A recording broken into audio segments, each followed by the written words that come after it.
ನಟ ಶಿವರಾಜ್ ಕುಮಾರ್ ಅವರ ಆರೋಗ್ಯದಲ್ಲಿ ಏರುಪೇರಾಗಿದೆ ಎನ್ನುವ ಸುದ್ದಿಗಳ ಹಿನ್ನೆಲೆಯಲ್ಲಿ ಶಕ್ತಿಧಾಮದ ಖಜಾಂಚಿ ಸುಮನಾ ಸ್ಪಷ್ಟನೆ ನೀಡಿದ್ದು, ಇದು ಸುಳ್ಳು ಸುದ್ದಿ ಎಂದಿದ್ದಾರೆ.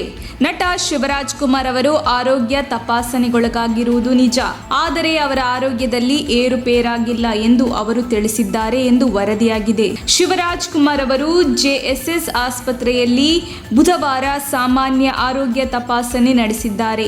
ಅವರ ಆರೋಗ್ಯದಲ್ಲಿ ಯಾವುದೇ ಏರುಪೇರಾಗಿಲ್ಲ. ಬೆಳಗ್ಗಿನಿಂದ ಶಿವರಾಜ್ ಕುಮಾರ್ ಅವರ ಆರೋಗ್ಯದಲ್ಲಿ ಏರುಪೇರಾಗಿದೆ ಎನ್ನುವ ಸುದ್ದಿ ಅಭಿಮಾನಿಗಳಲ್ಲಿ ಆತಂಕವನ್ನುಂಟು ಮಾಡಿತ್ತು.